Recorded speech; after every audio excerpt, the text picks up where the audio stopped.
పల్నాడు జిల్లా నర్సారావుపేటలో ఉద్రిక్త చోటు చేసుకుంది. టీడీపీ ప్రెసిడెంట్ మోహన్ రావు ఇంటిపై గుర్తు తెలియని దుండగులు దాడికి పాల్పడ్డారు. కాగా మోహన్ రావు ఇంట్లోకి చొరబడి ఆయన కుటుంబ సభ్యులపై దాడికి పాల్పడ్డారు. అయితే దాడికి చేసింది వైసీపీ కార్యకర్తలనేనని బాధితులు ఆరోపిస్తున్నారు. ఘటనపై సమాచారం అందుకున్న టీడీపీ అభ్యర్థి చదలవాడ అరవింద్ బాబు ఆసుపత్రికి చేరుకొని బాధితులను పరామర్శించారు. దాడికి పాల్పడ్డ వారిపై కఠిన చర్యలు తీసుకోవాలని డిమాండ్ చేస్తున్నారు. అయితే బిజ్జి కింద కూర్చొని ఉన్నాడండి. ముగ్గురు వచ్చి ఒక అబ్బాయి అయితే కొట్టాడు కర్ర తీసుకొని. మా పక్కన వచ్చి నేను మా పిన్ని ఉన్నాము. మా పక్కన వచ్చి పెట్రోల్ బంబులు వేశారు.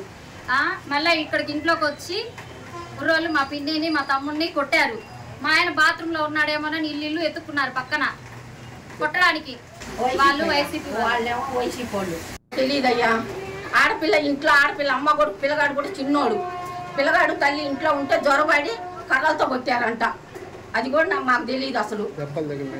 దెబ్బలు తగిలినాయి. అమ్మాయిని హాస్పిటల్ తీసుకెళ్లారు. ఇల్లంతా గలీజ్ చేశారు. లోపల కూడా చూడండి సార్ మీరు.